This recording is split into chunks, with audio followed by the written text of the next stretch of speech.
Al llegar al malecón y verlo casi vacío, el miedo de llamar la atención le sobrecogió y volvió a la callejuela. Aunque estaba a punto de caer desfallecido, dio un rodeo para llegar a su casa. Cuando cruzó la puerta, aún no había recobrado la presencia de ánimo. Ya en la escalera se acordó del hacha. Aún tenía que hacer algo importantísimo: dejar el hacha en su sitio, sin llamar la atención. Raskolnikov no estaba en situación de comprender que, en vez de dejar el hacha en el lugar de donde la había cogido, era preferible deshacerse de ella, arrojándola, por ejemplo, al patio de cualquier casa. Sin embargo, todo salió a pedir de boca. La puerta de la garita estaba cerrada, pero no con llave. Esto parecía indicar que el portero estaba allí. Sin embargo, Raskolnikov había perdido hasta tal punto la facultad de razonar que se fue hacia la garita y abrió la puerta. Si en aquel momento hubiese aparecido el portero y le hubiera preguntado ¿qué desea?, él, seguramente, le habría devuelto el hacha con el gesto más natural. Pero la garita estaba vacía, como la vez anterior, y Raskolnikov pudo dejar el hacha debajo del banco, entre los leños, exactamente como la encontró. Inmediatamente subió a su habitación, sin encontrar a nadie en la escalera. La puerta del departamento de la patrona estaba cerrada. Ya en su aposento, se echó vestido en el diván y quedó sumido en una especie de inconsciencia que no era la del sueño. Si alguien hubiese entrado entonces en el aposento, Raskolnikov, sin duda, se habría sobresaltado y habría proferido un grito. Su cabeza era un hervidero de retazos de ideas, pero él no podía captar ninguno, por mucho que se empeñaba en ello.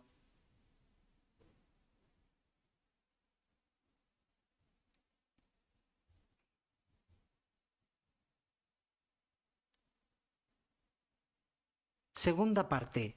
Capítulo 1. Raskolnikov permaneció largo tiempo acostado. A veces salía a medias de su letargo y se percataba de que la noche estaba muy avanzada, pero no pensaba en levantarse. Cuando el día apuntó, él seguía tendido de bruces en el diván, sin haber logrado sacudir aquel sopor que se había adueñado de todo su ser. De la calle llegaron a sus oídos gritos estridentes y aullidos ensordecedores. Estaba acostumbrado a oírlos bajo su ventana todas las noches a eso de las 2. Pero esta vez el escándalo lo despertó. Ya salen los borrachos de las tabernas, se dijo. Deben de ser más de las 2. Y dio tal salto que parecía que le habían arrancado del diván. ¿Ya a las 2? ¿Es posible?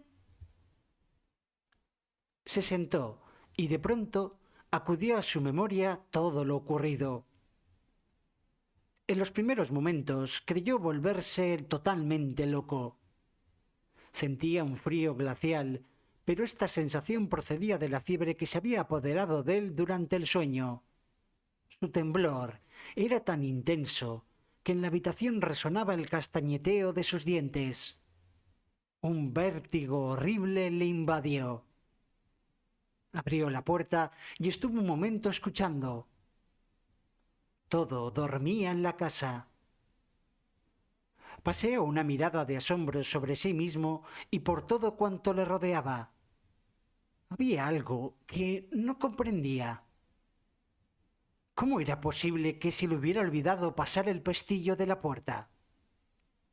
Además, se había acostado vestido e incluso con el sombrero, que se le había caído y estaba allí en el suelo, al lado de su almohada. Si alguien entrara, creería que estoy borracho, pero... Corrió a la ventana. Había bastante claridad. Se inspeccionó cuidadosamente de pies a cabeza. Miró y remiró sus propias ropas. ¿Ninguna huella? No, así no podía verse. Se desnudó, aunque seguía temblando por efecto de la fiebre, y volvió a examinar sus ropas con gran atención. Pieza por pieza. Las miraba por el derecho y por el revés, temeroso de que le hubiera pasado algo por alto. Todas las prendas, hasta la más insignificante, la examinó hasta 3 veces. Lo único que vio fue unas gotas de sangre coagulada en los desflecados bordes de los bajos del pantalón, pero con un cortaplumas cortó esos flecos y se acabó el problema. Se dijo que ya no tenía nada más que hacer, pero de pronto se acordó de que la bolsita y todos los objetos que la tarde anterior había cogido del arca de la vieja estaban todavía allí, en sus bolsillos. Aún no había pensado en sacarlos para esconderlos. No se le había ocurrido ni siquiera cuando había examinado las ropas. En fin, manos a la obra. En un abrir y cerrar de ojos, vació los bolsillos sobre la mesa y luego los volvió del revés para convencerse de que no había quedado ya nada en ellos. Acto seguido se lo llevó todo a un rincón del cuarto, donde el papel estaba roto y despegado a trechos de la pared.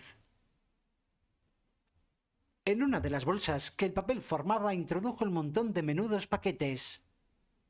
«Todo arreglado», se dijo alegremente, y se quedó mirando con un gesto estúpido la grieta del papel, que se había abierto todavía más. De súbito se estremeció de pies a cabeza. «Dios mío», murmuró desesperado. «¿Pero qué he hecho? ¿Qué me ocurre? ¿Es esto un escondite? ¿Es así como se ocultan las cosas?» Sin embargo, hay que tener en cuenta que Raskolnikov no había pensado para nada en aquellas joyas. Creía que solo se apoderaría del dinero, y esto explica que no tuviera preparado ningún tipo de escondrijo. «Pero, ¿qué me pasa? ¿Por qué me he alegrado?», se preguntó. «¿No es un disparate esconder las cosas aquí así? No cabe duda de que estoy perdiendo la cabeza y la razón». Sintiéndose en el límite de sus fuerzas, se sentó en el diván. Otra vez, de nuevo, recorrieron su cuerpo los escalofríos de la fiebre. Maquinalmente se apoderó de un destrozado abrigo de estudiante que tenía al alcance de la mano en una silla y se cubrió con él. Pronto cayó en un sueño que tenía algo de delirio. Perdió por completo la noción de las cosas, pero al cabo de 5 minutos se despertó. Se levantó de un salto y arrojó con un gesto de angustia sobre sus ropas, las mandó muy lejos. «¿Pero qué me pasa? ¿Cómo puedo haberme dormido sin haber hecho nada? El nudo corredizo está todavía en el sitio en que lo cosí. A ver un detalle tan importante, no haber olvidado esto, no. Una prueba tan evidente». Arrancó el cordón, lo deshizo e introdujo las tiras de tela debajo de su almohada, entre su ropa interior. «Me parece que estos trozos de tela no pueden infundir sospechas a nadie. Al menos así lo creo yo ahora», se dijo en pie, en medio de la habitación. Después, con una atención tan tensa que resultaba dolorosa, empezó a mirar en todas las direcciones, para asegurarse de que no se le había olvidado nada más. Ya se sentía torturado por la convicción de que todo le abandonaba, desde la memoria a la más simple facultad de razonar.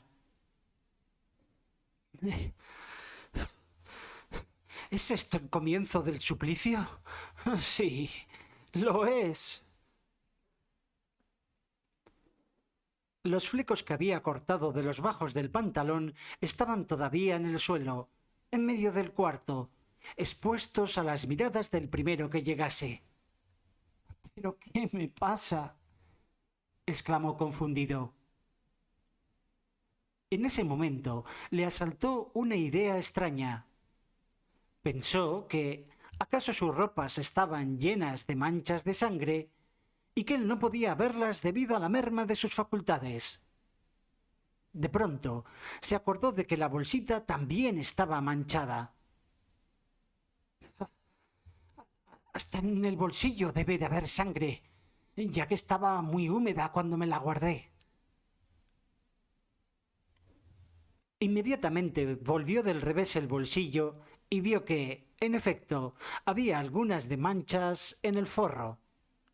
Un suspiro de alivio salió de lo más hondo de su pecho y pensó triunfante: bueno, al menos la razón no me ha abandonado completamente. No he perdido la memoria ni la facultad de reflexionar, puesto que he caído en este detalle. Ha sido solo un momento de debilidad mental producido por la fiebre, seguro. Y arrancó todo el forro del bolsillo izquierdo del pantalón. En ese momento, un rayo de sol iluminó su bota izquierda, y Raskolnikov descubrió, a través de un agujero del calzado, una mancha acusadora en su calcetín. Se quitó la bota y comprobó que en efecto era una mancha de sangre. Toda la puntera del calcetín estaba manchada. Pero, ¿qué hacer? ¿Dónde voy a tirar los calcetines, los flecos, el bolsillo? Todo. En pie, en medio de la habitación, con aquellas piezas acusadoras en sus manos, se preguntaba: a ver, veamos. ¿Debo de echarlo todo en la estufa? No, no. No hay que olvidar que las investigaciones empiezan siempre por las estufas. ¿Y si lo quemara aquí mismo? ¿Cómo? No tengo cerillas. Lo mejor es que me lo lleve y lo tire en cualquier parte. Sí, en cualquier parte y ahora mismo. Y mientras hacía mentalmente esta afirmación, se sentó de nuevo en el diván. Luego, en vez de poner en práctica sus propósitos, dejó caer la cabeza en la almohada. Volvía a sentir escalofríos. Estaba helado, así que de nuevo se echó encima su abrigo de estudiante. Pasaron varias horas. Estuvo tendido en el diván. De vez en cuando pensaba: sí, hay que ir a tirar todo esto en cualquier parte para no pensar más en ello. Hay que ir inmediatamente. Y más de una vez se agitó en el diván con el propósito de levantarse, pero no le fue posible. Al fin, un golpe violento dado en la puerta le sacó de su marasmo. ¡Abre si no te has muerto!, gritó Nastasia, sin dejar de golpear la puerta con el puño. Siempre está tumbado. Se pasa el día durmiendo como un perro. Como lo que es. ¡Abre ya! Son más de las 10. Tal vez no esté, dijo una voz de hombre. La voz del portero, se dijo al punto a Raskolnikov. ¿Qué querrá de mí? Se levantó de un salto y quedó sentado en el diván. El corazón le latía tan violentamente que le hacía daño. —Y echado el pestillo —observó Nastasia—. Por lo visto, tiene miedo de que se lo lleven. ¿Quieres levantarte y abrir de una vez? ¿Qué querrán? ¿Qué hace aquí el portero? Se ha descubierto todo, no cabe duda. ¿Debo abrir o hacerme el sordo? Así cojan la peste. Se levantó a medias. tendió el brazo y tiró del pestillo. La habitación era tan estrecha que podía abrir la puerta sin ni siquiera dejar el diván. No se había equivocado. Eran Nastasia y el portero. La sirvienta le dirigió una mirada extraña. Raskolnikov miraba al portero con desesperada osadía. Este presentaba al joven un papel gris, doblado y burdamente lacrado. «Esto han traído de la comisaría». «¿De qué comisaría?» «De la comisaría de policía. ¿De qué comisaría va a ser?» «Pero... ¿qué quiere de mí la policía?» «Yo qué sé, es una citación y tiene que ir». Miró fijamente a Raskolnikov, pasó una mirada por el aposento y se dispuso a marcharse.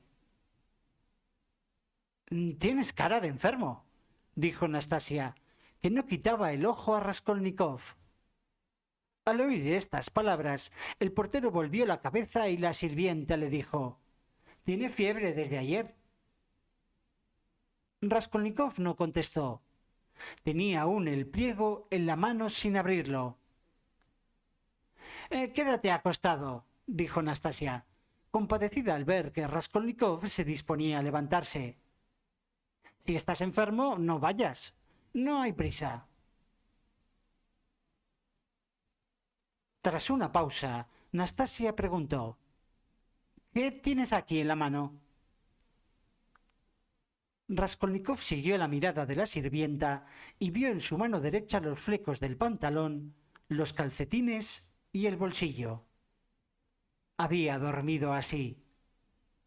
Más tarde, recordó que en las vagas vigilias que interrumpían su sueño febril, apretaba todo aquello fuertemente con la mano y que volvía a dormirse sin abrirla.